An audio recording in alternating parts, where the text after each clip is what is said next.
विंध्यवासिनी शक्तिपीठ के बारे में। इस शक्तिपीठ की अलग अलग संख्या में परिक्रमा करने से हमें कौन कौन से शुभ फल प्राप्त हो सकते हैं? पंडित जी, 100 तो आपने बता ही दी, 100 परिक्रमा की महिमा क्या है। अलग अलग लेकिन होता होगा कि इतनी परिक्रमा करने से क्या लाभ, उससे ज्यादा से क्या लाभ, कितनी परिक्रमाओं का नियम है, सबसे शुभ संख्या क्या है?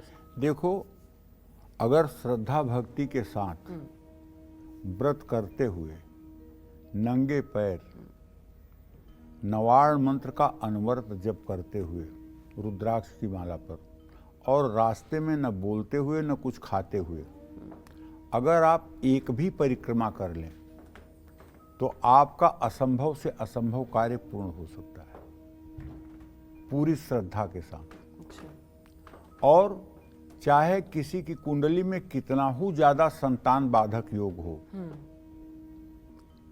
चाहे सर्पशापा सुच्छ योग हो, चाहे पितृशापा सुच्छ योग हो, चाहे ब्रह्मशापा सुच्छ योग हो, चाहे मातृशापा सुच्छ योग हो, चाहे मातुल शापा सुच्छ योग हो, किसी 16 प्रकार के जो श्राप हैं संतान के लिए, उनमें से कोई योग हो, अगर आप 9 दिन लगातार विंध्यवासिनी में रुक करके और 9 दिन की त्रिकोण परिक्रमा कर लें इस मंत्र का जप करते हुए, तो मुझे पूरा विश्वास है, अगर मेडिकल साइंस ने एकदम हाथ उठा दिया है कि अब कुछ नहीं हो सकता, तब भी आप विश्वास करिए एक चमत्कार होगा। एक चमत्कार तुम्हें बताता हूं।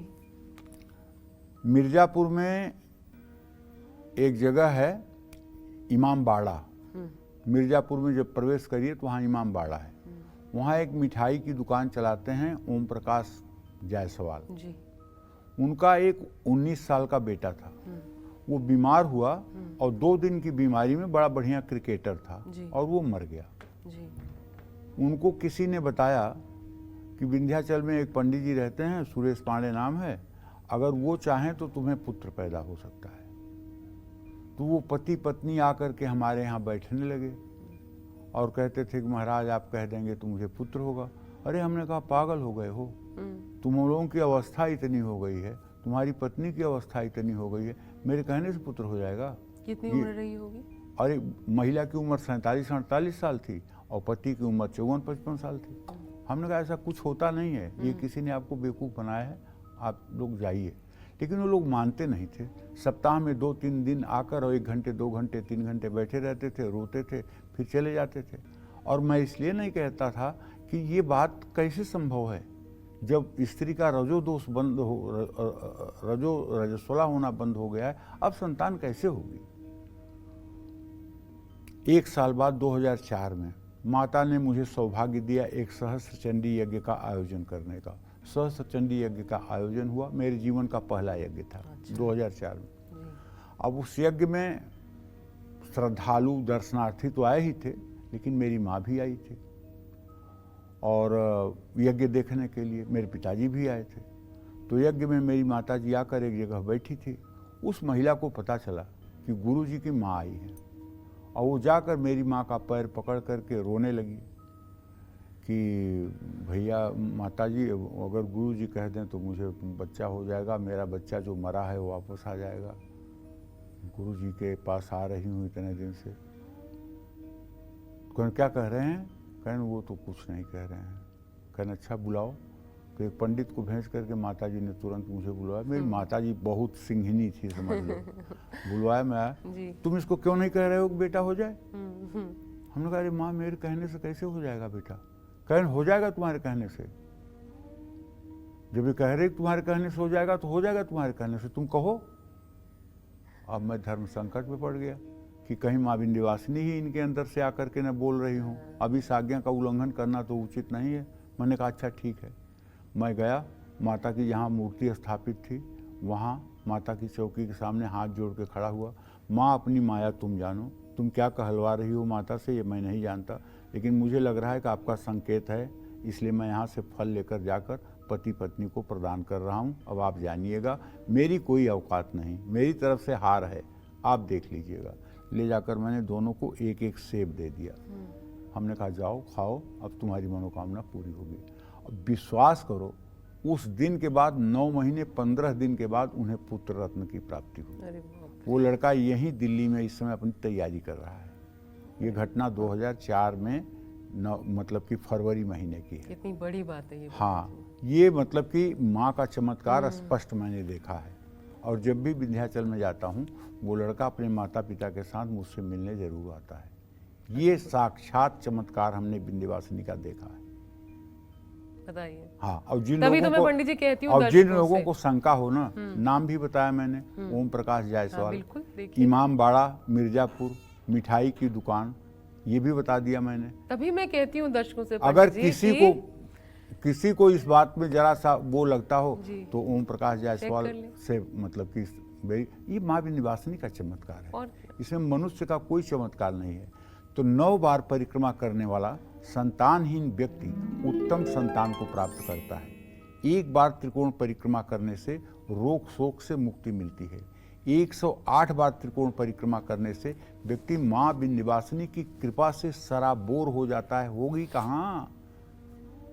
कर्ज से अगर परेशान दुखी व्यक्ति नवाड़ मंत्र का जप करते हुए अगर त्रिकोण परिक्रमा 7 बार भी कर लें तो धीरे धीरे कर्ज से निजात मिलने लगती है।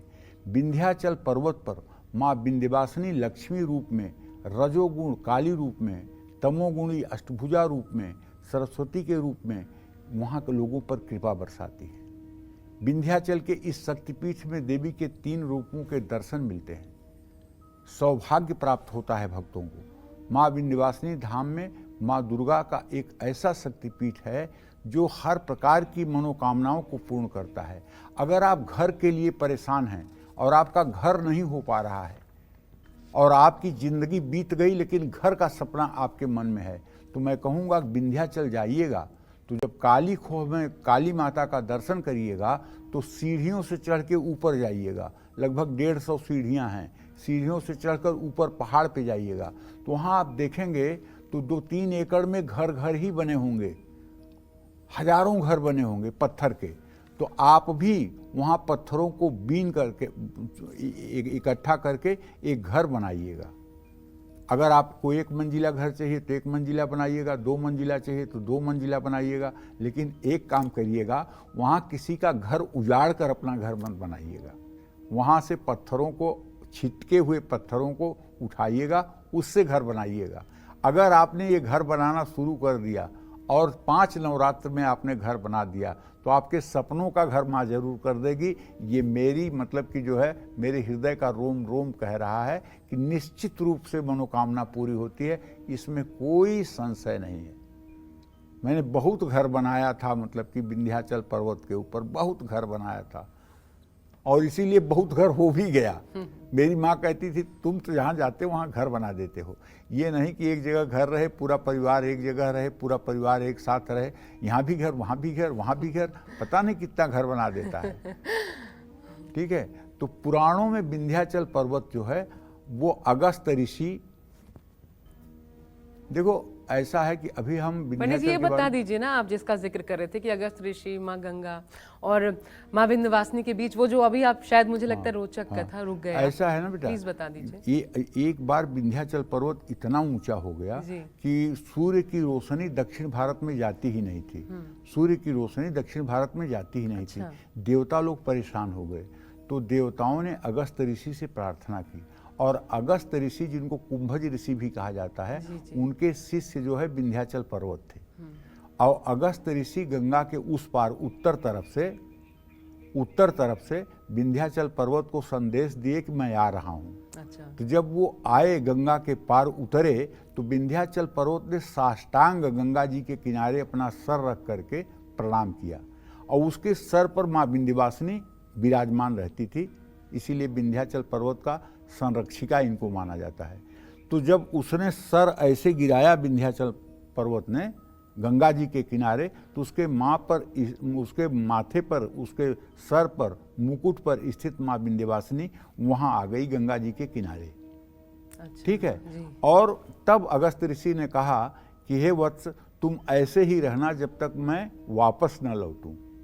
और अगस्त ऋषि दक्षिण को चले गए और फिर अगस्त ऋषि उस रास्ते से कभी वापस नहीं आए। इसलिए विंध्याचल लेटा हुआ है। विंध्याचल माँ गंगा के सामने लेटा हुआ आज भी है। आज वहाँ 2 फीट की खुदाई करने पर ही पहाड़ मिलने लगते हैं। 2 फीट 3 फीट की खुदाई करिए, पूरे पहाड़ मिलेंगे। आप वहाँ 8 फीट की नींव नहीं डाल सकते। 2 फीट के बाद पत्थर मिल जाएगा, वहीं से आपको अपना पिलर खड़ा करना पड़ेगा अगर कुछ बनाना चाहते हैं तो। और उन्हीं के ठीक मस्तक पर माँ विंध्यवासिनी रहने के कारण गंगा जी के ठीक किनारे माँ विंध्यवासिनी का मंदिर हो गया। समझ रही हैं? जी। हाँ, तो मैंने ऐसा सुना है कि माँ विंध्यवासिनी के दर्शन पूजन करने के पहले अगर मतलब कि जा करके हम ध्यान निष्ठ हो करके माता के चरणों में मन लगाएं तो सब हो सकता है, कुछ भी असंभव नहीं है। अच्छा पंडित जी,